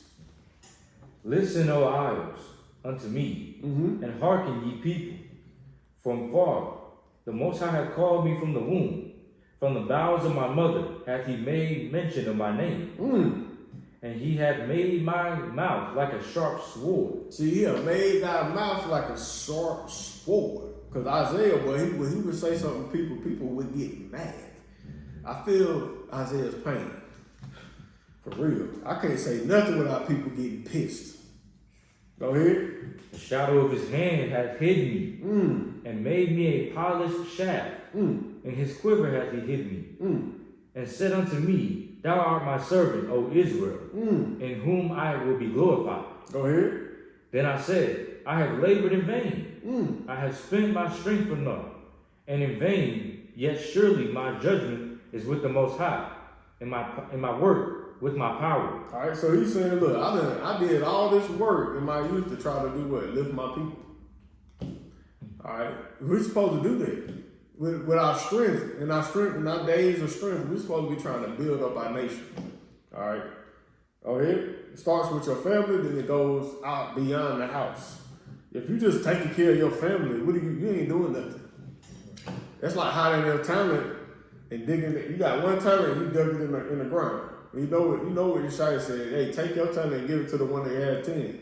You know what I'm saying? Because you were scared. You were fearful. You weren't skillful with what I gave you. All right, keep going though. Verse 5. Go ahead. And now saith the Most High that formed me from the womb. Ooh, so he said he formed me from the womb. Go ahead. The Most High made you in the womb. The Most High made you comely. The Most High made you. He said, "Look, your spirit is going to be It's going to be Jacob. I'm gonna give you the potential to be an Israelite. What an honor! That's an honor in itself, brothers. All right, go ahead. And now saith the Most High that formed me from the womb to be his servant. To be what? To be his servant. See, he formed us from the womb to be his servant because we are Jacob. We belong to him. Go ahead. To bring Jacob again to him. To who? To bring Jacob again to him. That is the job. That's what we do for our people. Go ahead.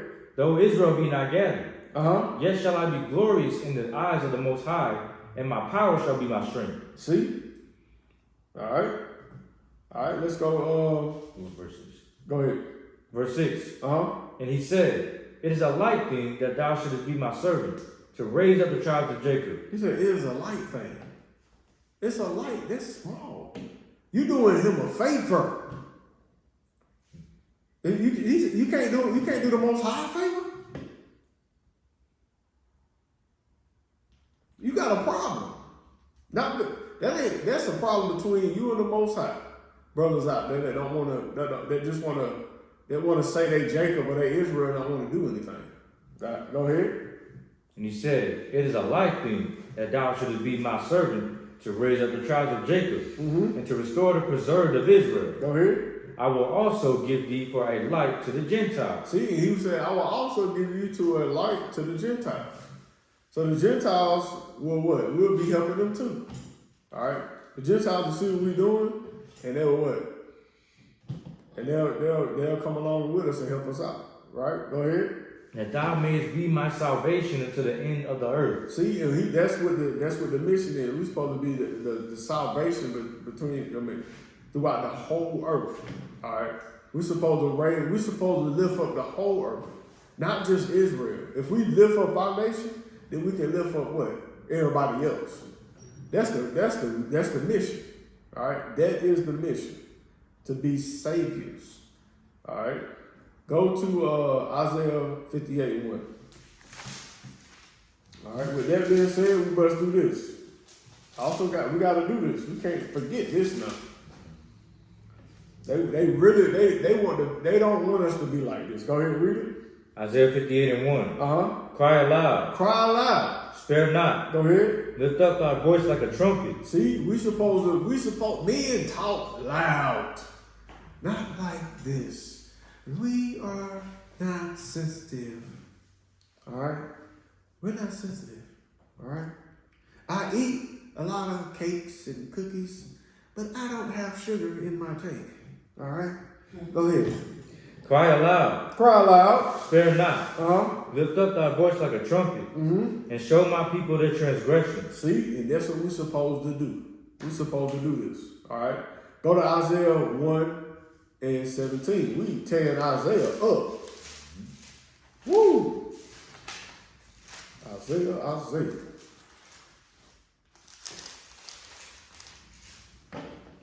Isaiah 1:17. Go ahead. Learn to do well. It says what? Learn to do well. We men are to learn to do well. Then we should stay in our studies. We should meditate on the book of the law day and night. That's what Joshua told us.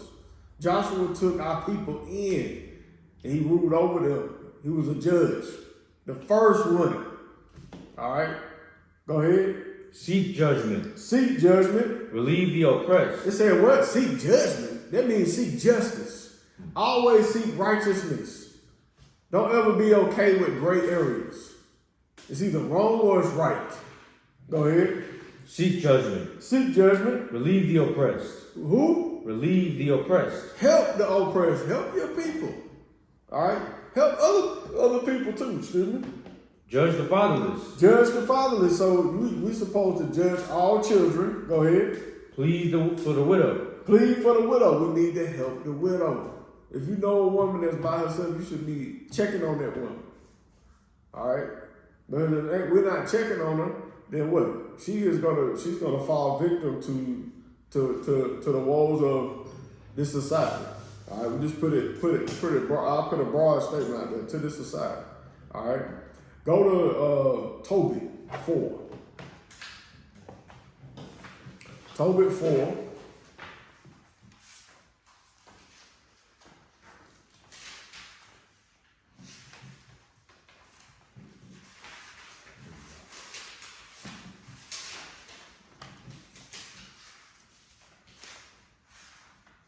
Never find it.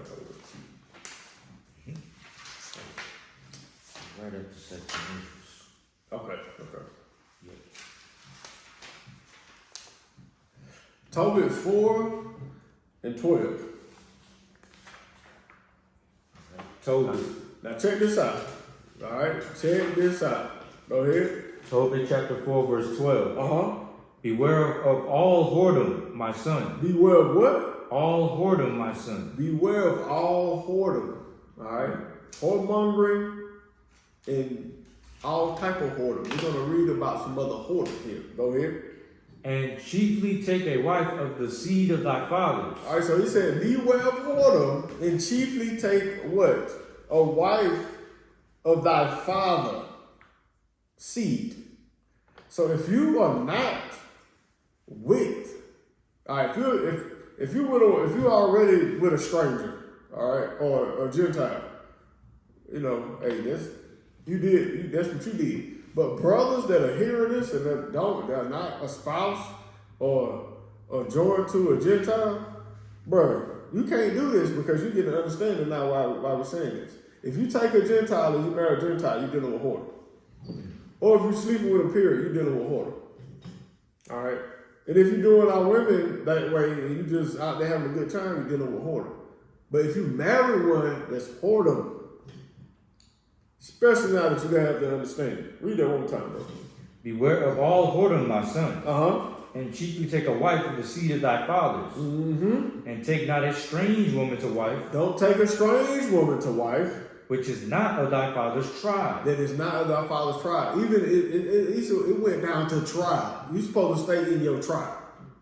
It went down to tribe. All right, go ahead. For we are the children of the prophets. Go ahead.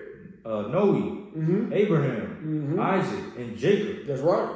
Remember, my son. Remember this, my son. That our fathers from the beginning, even that they all married wives of their own kindred. They did. And were blessed in their children, and their seed shall inherit the land. That's right. So we're supposed to do exactly what our fathers did. And you got a lot of people that don't want to deal with this issue. It doesn't matter, you know, long as my daughter or my son gets with someone that loves them for who they are. Okay. All right. Okay, do as thou will. They can do whatever they want to do. Basically, that's what you're saying. You don't care what they do. All right. That's what you're saying, but thus saith the Most High, we ain't doing it because we following the laws here. And we know for a fact, you know what, the person that say that crap, dealing with a gray area. So they're not dealing with judgment. That's great.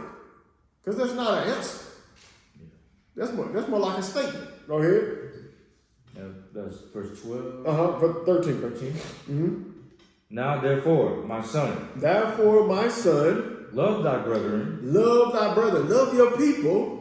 And despise not in thy heart thy brethren. Don't hate your people.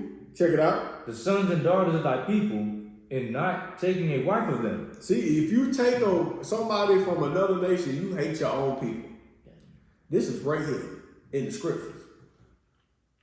Even if you're joined to a Gentile now, you don't like your people. Period. All right. You have an issue with you have an issue if you a man and your mama black and you go get a white woman. You got a problem with your mama. Because you should honor your mother enough to go get a woman that look like her. And sisters, you should honor your father enough to go get a man that look like him. This is what this is saying. All right? You hate your people if you go out and get another person. You know why? Because now it's a woman or a man out there without a spouse that's of your nation. You gave your goodly comeliness, all right, everything that's good about you to another people. And now it's a sister or brother. We talk about men. Now it's a sister out here that's lacking, that's looking for a good man. That's a good sister. But you try to say it ain't no good black women out there. She out there. But you whoremongering. You went from whoremongering to still whoremongering because all you doing is you dealing with the wrong women in our community. And then you come across a Gentile woman, and you think that she's good. No. It's telling you in the scripture that's not good, that's horrible. You hate your own people. Go ahead. Now therefore, my son, love thy brethren, and despise not in thy heart thy brethren. Go ahead. The sons and daughters of thy people, in not taking a wife of them. Mm-hmm. For in pride is destruction and much trouble. See, in pride is destruction and much trouble because we in pride month now. All right, and then you also have people out there that take pride in being in interracial couples, and they know it's wrong. It's wrong. They know it. I take pride in having biracial children. They so beautiful. You got exotic looking children. They when they grow up, they ain't gonna have nowhere to go. They're gonna be all emotionally state. People ain't gonna like them because they supposedly too pretty, and then you gonna have they can't deal with these people over here because they too dark. You done messed your child up. You messed your seed up by mixing it. Go ahead. And in lewdness is decay and great want. For lewdness is the mother of family. Let not the wages of any man which hath wrought for thee tarry with thee, but give him it out of a hand. That's good right there, bro. We good. Yep. All right, let's go to Sirach 42 and 12. I seen that verse to some brothers. Ooh, do it, my brother. I remember the first time I seen it, I said, whoa, this is juicy. Boy, I wish I'd have had this back in the day. All right. 42, verse 12 and 13. Sirach 42, verse 12. Check this out. Behold not everybody's beauty. Behold what? Behold not everybody's beauty. Hold on, what did I tell you? Go 42 and 12? Go ahead, I'm listening.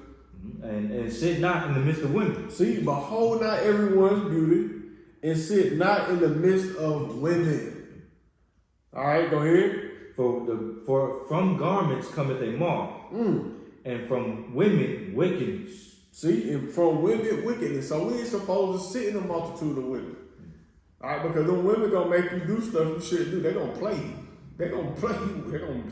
They're gonna make you feel good. Hey, you look stupid. And if it's not that, then you're gonna be dealing with orgies. You don't want to do that either. That's not good. All right, that's terrible. That's a ritual. You performing a ritual and don't even know it. You think you having a good time. Demons everywhere. All right. So that's Jacob. That's the way we're supposed to deal with Jacob. So even with our women, we gotta remember we're not supposed to be in the midst of a whole bunch of women. All right. If it's a whole bunch of women in the room, you need to be in the other room. Don't be in there with them. Most times, especially if you're around older women, they're gonna tell you, "Hey, don't you think you need to be in there with the man?" Yo, you need to get out of here. You know. All right. Let's go to Romans 3 and 1. All right, Romans 3 and 1. And this is it. When I was going into the stranger, how are we supposed to deal with the Gentiles? All right, it's very important. Very important topic. I mean, there's a lot of brothers out there that do not know how to deal with Gentiles properly. All right, go ahead. Romans 3 and 1. What advantage then hath the Jew? Or what profit is there of circumcision? Much every way. Much every way. Read that one more time, my brother. What advantage then hath the Jew? Or what profit is there of circumcision? Much every way. Chiefly because that unto them were committed the oracles of Ahia. All right, so when it comes to the Gentiles, we do have an advantage over the Gentiles. The only reason why we have an advantage over the Gentiles is because we were given the oracles of the law. The Most High gave it to us. So with that advantage comes great responsibility. That's why we in captivity. The Most High gave us those laws so we could do what? So we could teach them right from wrong. That's what we're supposed to be doing, brothers. We're supposed to be teaching the Gentiles right from wrong. If you're around a Gentile and you ain't telling me he's wrong, you wrong. Because you ain't no better than Amalek. Amalek, they supposedly have this in their possession, but they feed everybody wickedness. I'm not going to sit around any Gentile and not try to lift them up. Because, again, like we said earlier, we're supposed to be a light to the Gentiles. So we the salvation to the ends of the earth. That's for everybody. We're supposed to be serving everybody. All right. Go to Psalms 47, verse 19 through 20. All right. And let's read that. We're going to read what Paul pulled this straight out of Psalms.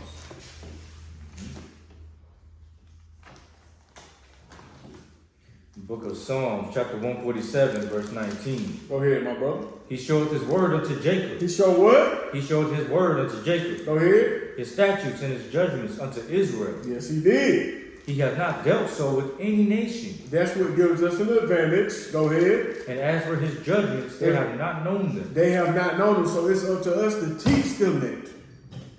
All right? You finished that off, bro? Praise ye the Most High. All right. You read 22? Yep. All right. Let's go to Matthew 15 and 24.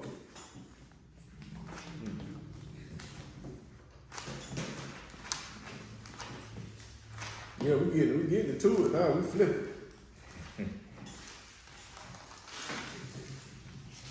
We've been reading chapters today. So like we've been studying. Go ahead, brother. You go ahead. Matthew 15 and 24. But he answered and said, I am not sent, but unto the lost sheep of the house of Israel. Woo! See, the Gentiles need to understand this too. Christ said he was sent to who? But unto the lost sheep of the house of Israel. He was sent to the lost sheep of the house of Israel. Yasharallah. Christ belongs to us. He does. All right? Christ belongs to us. And you need Gentiles that must understand that. All right? Christ was Jacob. We are Jacob. All right? Read it one more time, my brother. But he answered and said, I am not sent, but unto the lost sheep of the house of Israel. All right, that's it. I'm just gonna leave it right there. Everybody out there that's on this planet right now, that's on dry land and that's on water. Everybody is throughout the four corners of earth are starting to get to understand that we are Jacob. So Christ is our brethren. Yes. Okay. All right. Let's go to Peter. Let's go to 1 Peter chapter 2, verse 12. All right. How are we supposed to deal with the Gentiles?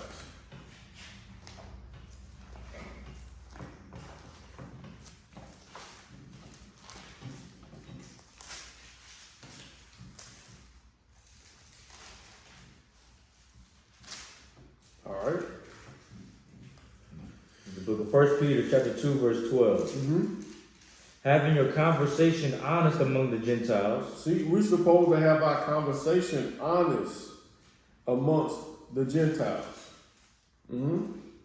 That whereas they speak against you as evildoers, they may by your good works, which they shall behold, glorify a higher in the day of salvation. Visitation. The day of visitation. See, that's how we're supposed to deal with the Gentiles.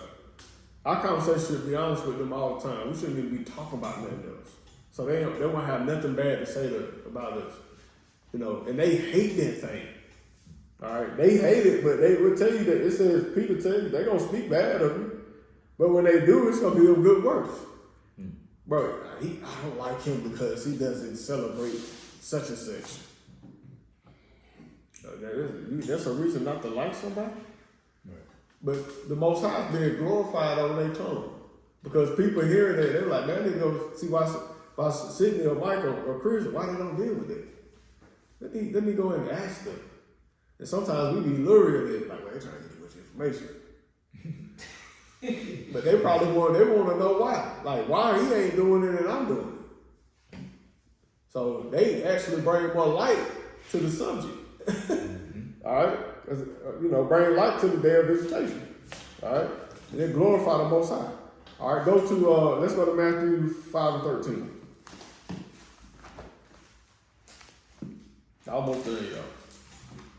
I don't know about y'all, but I'm feeling weary.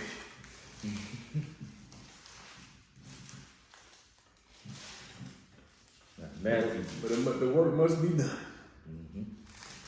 5 and 13. Check it out. Men, check it out. All right, strangers, check it out. Gentiles, this is who we are. All right, go ahead. You got to be a light to y'all. Go ahead, to the stranger. Ye are the salt of the earth. We are the salt of the earth, brothers. Go ahead. But if the salt have lost his savor, wherewith shall it be salted? Go ahead. It is thenceforth good for nothing. See, you good for nothing if you don't have that salt. And we know that flavor is what? Is the law. So Gentiles, without us, there's nothing. There's no flavor. All right? And y'all been trampling us on the foot. The salt has been giving a little flavor to the food, but now that we becoming real salty. Because now the law is coming. You can't no longer trample us on the foot. You need to listen to what we're telling you. All right, a little drop of us, one of us, can brighten up a whole group of Gentiles. All right, and a lot of us that are sitting here can listen to this can give a testimony on it. All right, go ahead. Ye are the salt of the earth. We are the salt of the earth. But if the salt have lost his savor, wherewith shall it be salted? It is thenceforth good for nothing. Good for nothing. But to be cast out and to be trodden under foot of men. That's what's going on now with the majority of our people for generations, for ages. All right, because we have lost that savor is the law. All right, we must have the law. That's what Christ is talking about. Without good works, you nothing. All right, and only good works come from following the law. All right, go ahead, 14. Ye are the light of the world. We are the light of the world, just like we read in Isaiah 14. All right, go ahead. Not 14, but 49. A city that is set on an hill cannot be hid. Thank you. Go ahead. Go to 15. Neither do men light a candle and put it under a bushel. See, neither do men. And that's something that Edom does. They'll light a candle and put it under a bushel. And then they do us like that, and we set fire to that whole bush. We do. And then they, because we messing up the order of things for them. Instead of them doing what? Read, keep going. Neither do men light a candle and put it under a bushel, but on a candlestick. See, and that's where Edom won't do that. They won't put us on the candlestick. They won't put the Israelite, the Israelite man on the candlestick. They want to put us under a bush. And that's why we burning everything up. Like beloved say, burn above me. We burning it up. All right, with the light, the law is tearing up the society. We're killing the society. All right, with the law. All right, it says what? Let your what? Let your light so shine before men, that they may see your good works. Go ahead. And glorify your Father which is in heaven. And glorify your Father which is in heaven. So we're gonna that light, that candle gonna burn regardless. We're either gonna burn up the tree, or you're gonna put us what? On the candlestick. Above the tree, which it's your choice, Edom. But we already know what you're gonna do.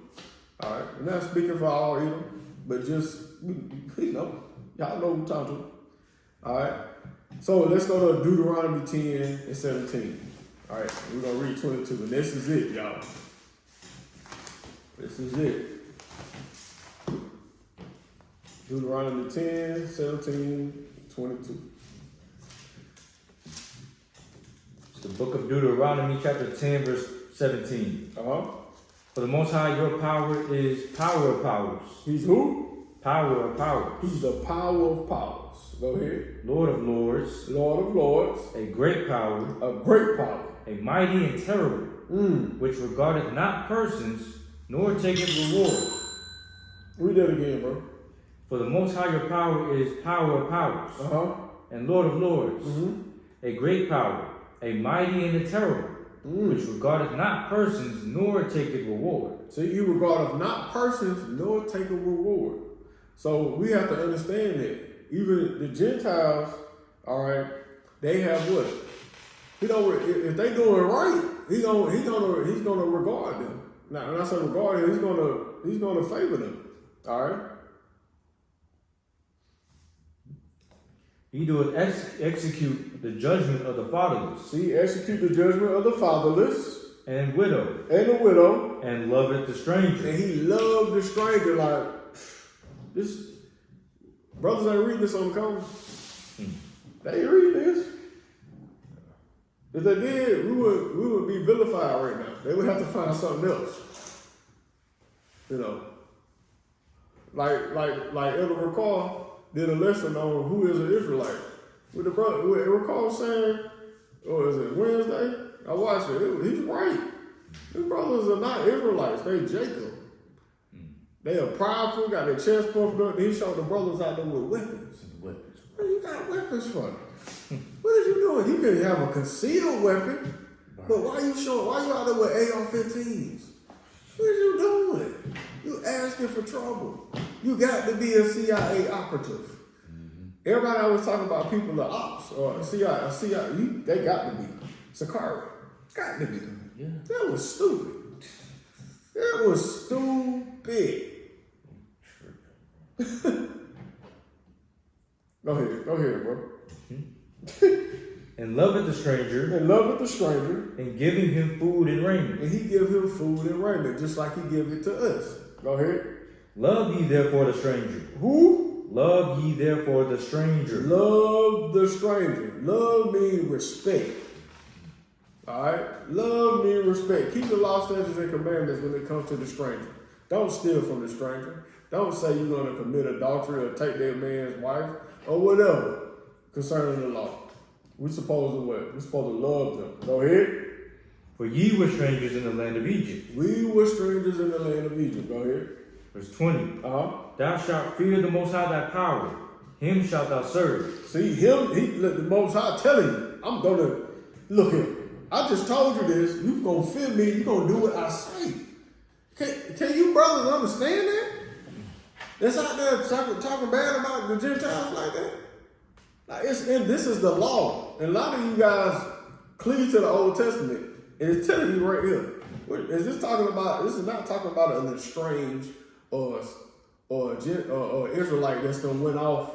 I guess it's talking about the Israelite right here that went off in the West Africa during that time.